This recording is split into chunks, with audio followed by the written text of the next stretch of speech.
ไปดีหมดทุกคนมาหอดแล้ว ตัวนี้ให้มันงามค่อยๆกด มาหอดละ ห้อยใส่ก้อนก็ห้อย เจอ นะ เอื้อยอายน้อง ว้าวไม่เอาค่ะ ไปแล้วเขาปิดนะเขาปิดโน่น ห้อยใส่ก็ห้อย อันเดียวมันยาวได้ดึง แฮปปี้ Thanksgiving เด้อทุกคนเด้อเบิ่งอาหารการกิน เป็นมักฉัน มักมืด ไก่ง วัน วง ว่าไอ้สอนมันเราจะมีแนวเกาะโบบังไว้ถ่ายเกาะฉันค่ะเป็นยังโบมียวงเกาะอยู่ My best friend ย่างเข้ามาดักเทปเต้ลงขึ้น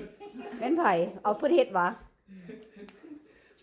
อันนี้ก็มีแต่แซ่บ ดักเทปติดทั้งโอ้ย มีแต่อายแต่นอนมีแต่หมูแต่คู่เท่านั้นล่ะ ซื้อมาแล้วก็ มันเป็นเล็กยาว สบายดีเด้อ เรื่อย กินได้ไหม กินได้อาย เนี่ย เบิ่งเอ้ยเจียมกินล่ะแล้วว่าเอ้ยเจียมนะเบิ่งเอ้ยกินจากเทื่อละ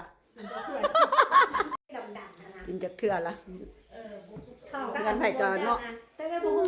มันสิเข้าบ่ Happy Thanksgiving เด้อ Happy Thanksgiving เด้อ ฮะ มีแมสเปเทโต้ดิ มีเหรอบ่ มีว่ะโอ้ละแม่แม่กำดัก เสี่ยว บ่มักจักแล้วอันน้อง ก่อนยังโบยาก อุตส่าห์สี่มือน้องเฮ็ดได้หั่นน่ะ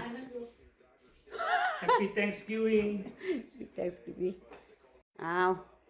อันสตาฟฟิ้งอันลาวสไตล์ด้วย เราสไตล์ได้เผ็ดได้ไอ้ถอน แม่ว่า Yeah ขวดออกมาสตาฟฟิ้ง ดีแล้วคันไปเอาอเมริกันมันเลี่ยน ปีหนึง